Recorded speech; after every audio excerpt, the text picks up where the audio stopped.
హైదరాబాద్ లో ఫార్ములా ఈ రేస్ పై అసెంబ్లీలో చర్చించాలని బీఆర్ఎస్ వాయిదా తీర్మానం ఇచ్చింది. ఇదే అంశంపై మాజీ మంత్రి కేటీఆర్ మీద కాంగ్రెస్ సర్కార్ అక్రమ కేసు నమోదు చేసిన నేపథ్యంలో అసెంబ్లీలో చర్చకు బీఆర్ఎస్ వాయిదా తీర్మానం ఇచ్చింది. ప్రపంచ స్థాయిలో తెలంగాణ బ్రాండ్ ఇమేజ్ పెంచేందుకు కేటీఆర్ హైదరాబాద్ కు ఫార్ములా ఈ కార్ రేస్ తీసుకొచ్చారని బీఆర్ఎస్ ఎమ్మెల్యేలు పేర్కొన్నారు.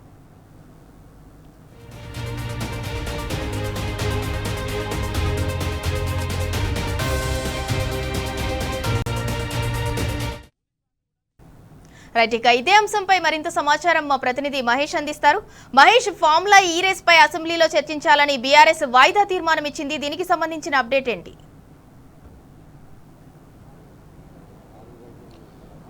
సింధూరా, తెలంగాణ అసెంబ్లీ సమావేశాలు 6వ రోజుకు చేరుకున్నాయి. ఈరోజు ప్రధానంగా సమావేశంలో బీఆర్ఎస్ వర్కింగ్ ప్రెసిడెంట్ పై వచ్చిన ఆరోపణలపై ఫార్ములా ఈ రేస్ పైన వాయిదా తీర్మానం ఇచ్చింది. ఎమ్మెల్యే బీఆర్ఎస్ శాసనపక్షం సభాపక్షం మొత్తం కూడా ఈరోజు ఇదే అంశంపై చర్చించాలని కూడా పట్టుబట్టే అవకాశం అయితే కనిపిస్తూ ఉంది. ఇక ఫార్ములా ఈ రేస్ ద్వారా అటు తెలంగాణను, హైదరాబాద్ నగరాన్ని విశ్వనగరంగా తీర్చిదిద్దాలన్న సంకల్పంతో అప్పటి మాజీ మున్సిపల్ శాఖ మంత్రి కేటీఆర్ హైదరాబాద్కి ప్రతిష్టాత్మకమైన ఫార్ములా ఈ రేస్ ని తీసుకొచ్చారు. ఇక్కడ దీని ద్వారా ఈవీ రంగంలో ఎంతో పెట్టుబడులు వస్తాయి, హైదరాబాద్ నగరానికి బ్రాండ్ ఇమేజ్ మరింత పెరుగుతుందన్న లక్ష్యంతో కూడా ఫార్ములా ఈ రేస్ హైదరాబాద్ తీసుకొచ్చారు. అయితే ఇందులో అవకతవకలు జరిగాయని చెప్పి రాష్ట్ర ప్రభుత్వం అటు బీఆర్ఎస్ వర్కింగ్ ప్రెసిడెంట్ పై అటు కుట్రపూరితంగా ఏసీబీ కేసు నమోదు చేసిందని బీఆర్ఎస్ పార్టీ ఎమ్మెల్యేలు కూడా పూర్తిగా రాష్ట్ర ప్రభుత్వంపై పడుతున్న పరిస్థితి కనిపిస్తూ ఉంది. ఇదే విషయంపై అసెంబ్లీలో ఎట్టి పరిస్థితుల్లో చర్చించాల్సిందే, ఏసీబీకి ముందు కాదు. అసెంబ్లీలో దీనికి సంబంధించిన నిజాలు మొత్తం బయటపడాల్సిందే అని కూడా బీఆర్ఎస్ ఎమ్మెల్యేలు పట్టుబడుతున్న పరిస్థితి కనిపిస్తుంది. ఇదే అంశంపై ఫార్ములా ఈ రేస్ సంబంధించి ఈ రోజు బీఆర్ఎస్ ఎమ్మెల్యేలు కలిసి అటు వాయిదా తీర్మానం కూడా ఇచ్చిన పరిస్థితి కనిపిస్తూ ఉంది. ఇక మొదటి రోజు నుంచి కూడా అటు బీఆర్ఎస్ పార్టీ ఎమ్మెల్యేలు ప్రజా సమస్యలపైన కూడా ప్రభుత్వాన్ని ప్రశ్నిస్తున్న పరిస్థితి కనిపిస్తోంది. మొదటి 3 రోజులు కూడా అటు లగచర్ల రైతులకు సంబంధించి కావచ్చు, ఇటు ఆటో డ్రైవర్లకు సంబంధించిన సమస్యలు కావచ్చు, దాంతోపాటు మూసీ పరివాహక ప్రాంత ప్రజలకు సంబంధించిన వారి కష్టాలు, మూసీ ప్రాజెక్టుపై ప్రభుత్వము 1,50,000 కోట్లు అంటూ కూడా ఏ విధంగా అక్రమంగా దోచుకునే ప్రయత్నం చేస్తుందని దానిపై కూడా వివరించే ప్రయత్నం చేశారు. అంతేకాకుండా ఇక రైతు బంధు కావచ్చు, రైతు రుణమాఫీకి సంబంధించిన అంశాలపై కూడా పూర్తిగా ప్రభుత్వాన్ని ఎండగట్టే ప్రయత్నం చేశారు. ఇంకా ఇది ప్రభుత్వం సంబంధించిన వారు మాత్రము ఎలాంటి సమాధానం ఇవ్వకుండానే కీలకమైన 3 బిల్లులు కూడా ఆమోదించుకున్న పరిస్థితి కనిపిస్తుంది. నిన్న భూభారతిపై కూడా చర్చ ప్రారంభమైంది. ఈ రోజు భూభారతికి సంబంధించి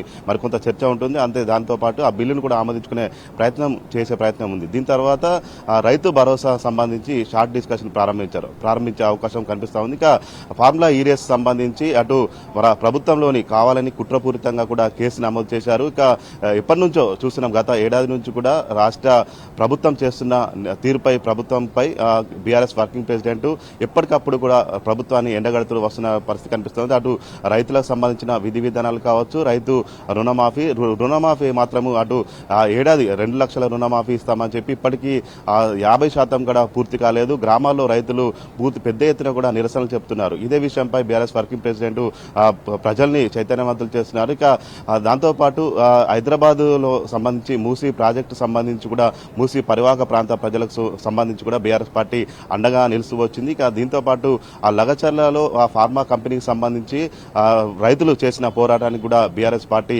మద్దతు తెలిపింది. అటు బీఆర్ఎస్ వర్కింగ్ ప్రెసిడెంట్ కేటీఆర్ సైతం రైతులు సంగారెడ్డి జైలుకు వెళ్లి రైతులను కూడా కలిసి వారికి భరోసా కల్పించిన పరిస్థితి కనిపిస్తుంది. ఇక ప్రభుత్వంపై ఎప్పటికప్పుడు కూడా ఎండగడుతున్న తీరుపై ప్రభుత్వం మాత్రం జీర్ణించుకోలేదని కూడా బీఆర్ఎస్ ఎమ్మెల్యేలు కూడా చెప్తున్న పరిస్థితి కనిపిస్తుంది.